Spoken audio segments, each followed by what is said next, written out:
अभी मैं एक प्रॉब्लम को डिस्कस करूंगा। इस प्रॉब्लम को जेई मेन 2024 में पूछा गया है। देखिए ये प्रॉब्लम आपका क्या है कि a body falling under gravity covers 2 points A and B separated by 80 meter in 2 second. The distance of upper point A from the starting point is. तो मान के चलिए एक बॉडी आपका फॉल कर रहा है पॉइंट ओ, यही आपका क्या है कि बॉडी का आपका स्टार्टिंग पॉइंट है। और यहाँ पर चूंकि बॉडी आपका फॉल कर रहा है तो यहाँ पर हम लोग इस बॉडी का इनिशियल वेलोसिटी को हम लोग मान लेते हैं आपका 0। अब देखिए ये बॉडी आपका फॉल करने के प्रोसेस में किसी टाइम टी पर ये बॉडी आपका आपका पॉइंट ए पर आपका पहुंचता है। इसके बाद देखिए क्या है, इसके बाद ये आपका एक दूसरा पॉइंट देखिए आपका क्या है, आपका बी है। ये ए से बी तक आने में बॉडी को जो टाइम लगता है आपका 2 सेकेंड। तो इसका मतलब है कि अगर ए पर अगर मान के चलिए ओ पर अगर वो टी इक्वल टू 0 टाइम पर है और ए पर वो अगर टी टाइम पर है और ए से बी तक आने में अगर 2 सेकेंड का टाइम अगर लग रहा है, इसका मतलब बी पर उसको होना चाहिए आपका टी प्लस 2 सेकेंड पर। तो यहां पर हम लोगों को जो बताना है the distance of the upper point A from the starting point, यानी हम लोगों को यहां पर जो बताना है ओ ए बताना है कि ओ ए आपका कितना हुआ। तो यहां पर देखिए इस प्रॉब्लम को सॉल्व करने में चूंकि यहां पर देखिए बॉडी आपका फॉल कर रहा है अंडर ग्रेविटी, इसका मतलब बॉडी का यहाँ पर जो एक्सेलरेशन होगा ऑल द टाइम आपका वर्टिकली डाउनवर्ड डायरेक्शन में होगा। और वो एक्सेलरेशन आपका कितना होगा, आपका वो जी होगा आपका वर्टिकली डाउनवर्ड डायरेक्शन में। और इस एक्सेलरेशन का ना तो यहाँ पर आपका मैग्नीट्यूड बदल रहा है और ना ही डायरेक्शन आपका बदल रहा है। तो ये एक्सेलरेशन आपका क्या हो गया, कांस्टेंट हो गया।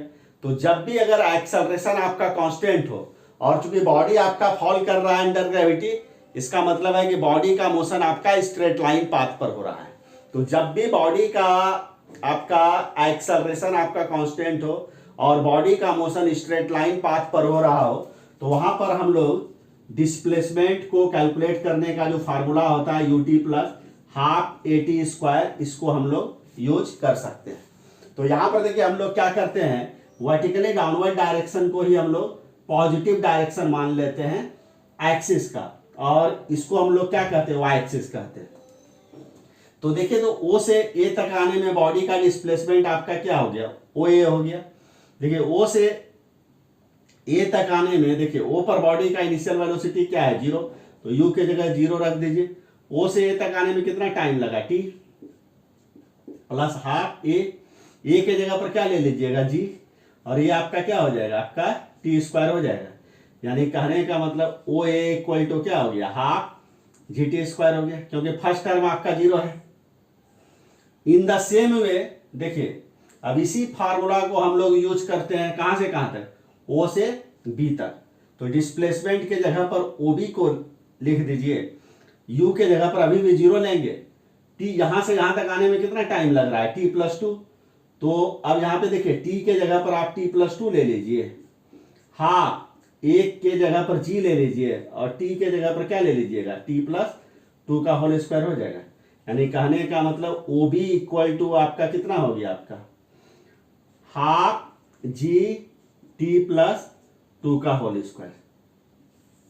और प्रॉब्लम में देखिए दिया हुआ है कि ए और बी ये जो 2 पॉइंट्स है एक दूसरे से आपका सेपरेटेड है आपका कितना मीटर से, 80 मीटर से। This information is given in the problem. यानी कहने का मतलब ए बी इक्वल टू आपका 80 मीटर है।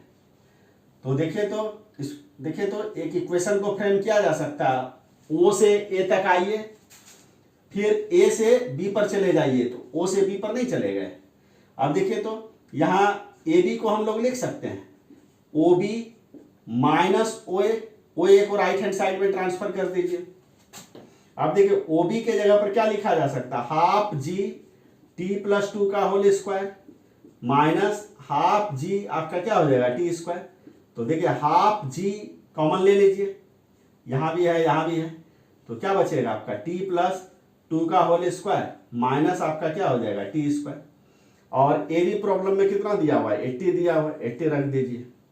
तो यहाँ पर देखिए तो 80 हाफ जी के जगह पर हम लोगों को यहाँ क्या लेना है 10, तो जी के जगह पर आप 10 ले लीजिए 10। अब देखिए इसको ए स्क्वायर माइनस बी स्क्वायर पे ब्रेक कर दीजिए, तो क्या हो जाएगा ए प्लस बी मल्टीप्लाइड बाय आपका क्या हो जाएगा ए माइनस बी। अब देखिए यहाँ ये टी इस टी से कैंसिल आउट हो गया, ये आपका 2 आपका 5 हो गया, और ये 5 ये आपका क्या हो गया 16।